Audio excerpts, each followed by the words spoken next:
Hoje vamos meditar na história de Sama.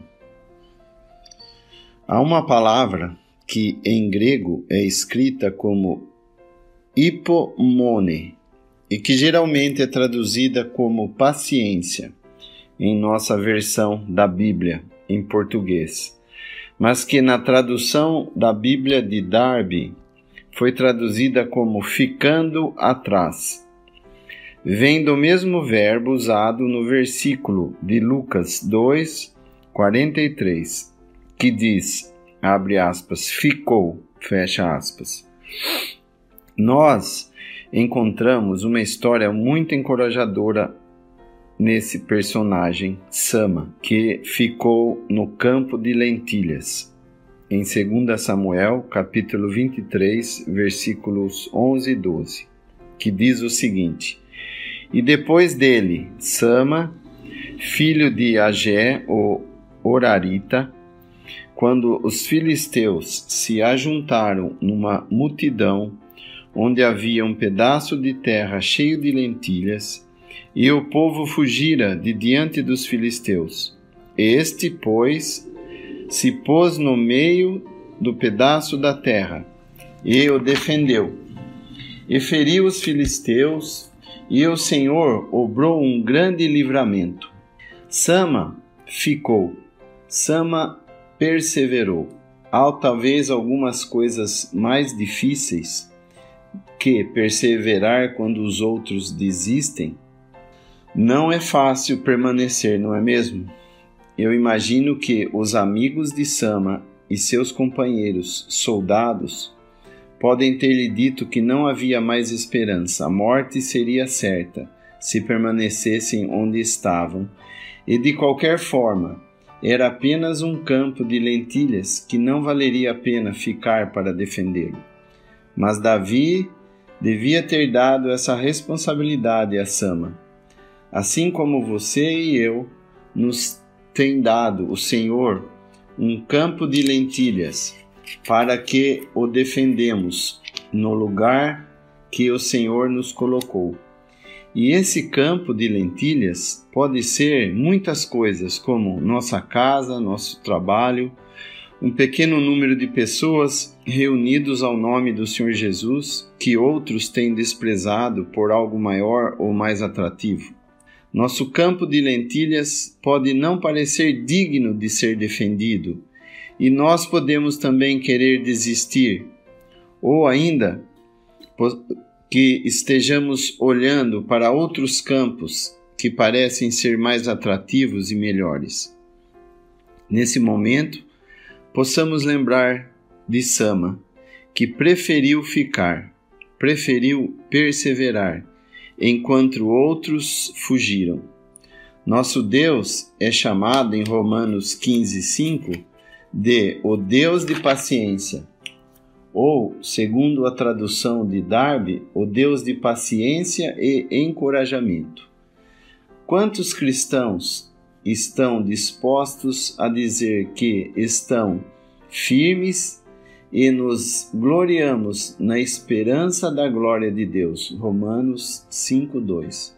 Mas quantos poderiam acrescentar, mas também nos gloriamos nas tribulações, sabendo que a tribulação produz a paciência.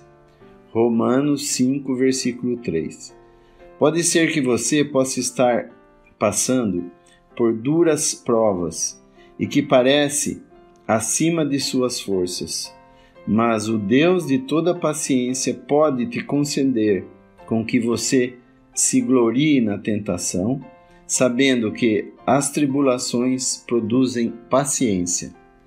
Você pode notar que Tiago começa a sua epístola imediatamente após a saudação, ele vai direto ao assunto dizendo: Meus irmãos, tende grande gozo quando cairdes em várias tentações. Tiago 1:2. E continua ainda: sabendo que a prova da vossa fé obra a paciência. Versículo 3. Sim, a paciência no sentido de perseverança é muito preciosa e de valor indizível, de modo que consideramos como gozo quando somos provados, porque sabemos que produzirá um fruto. Tenha, porém, a paciência, a obra perfeita, para que sejais perfeitos. Tiago 1:4.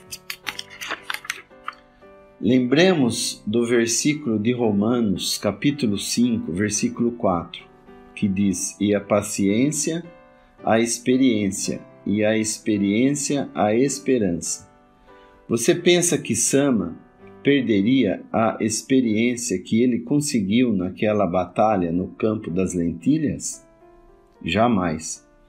E da mesma forma, quando nós estivermos na glória, no nosso lar celestial, veremos que alguns desses lugares difíceis pelos quais passamos em nossa jornada aqui na Terra foram situações onde aprendemos mais e que não trocaríamos por nada, pois nos deram perseverança. A primeira característica de um servo de Deus é a perseverança ou a paciência. Em 2 Coríntios 6, versículo 4, nos diz: na muita paciência, nas necessidades e nas angústias. O falso pastor, ao ouvir o lobo, foge. Já o bom pastor permanece. Também era uma característica do apóstolo Paulo, em 2 Coríntios 12:12, quando diz: com toda a paciência. Colossenses 1:11 também: em toda a paciência. Amados irmãos, todos vocês sentirão a necessidade de serem corroborados em toda a fortaleza, segundo a força da sua glória. E bem como nos diz o versículo de Colossenses, a força ou o poder é do Senhor, não nosso, porque Ele não pede que tenhamos força para a batalha. Antes, Ele oferece todo o seu poder que Ele nos provê, e sem limites, e tudo para que tenhamos perseverança. Sabemos que não é fácil passar por longos períodos de sofrimentos e ainda ter gozo, mas graças ao Senhor, Ele pode fazer isso por nós. Ele pode obrar isso em cada um de nós. O apóstolo diz em Tessalonicenses: lembrando-nos sem cessar da obra da vossa fé e do trabalho de caridade e paciência da esperança em nosso Senhor Jesus Cristo. 1 Tessalonicenses 1:3.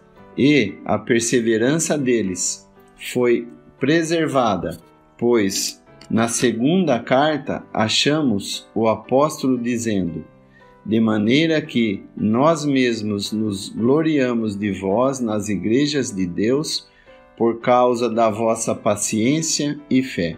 2 Tessalonicenses 1, versículo 4.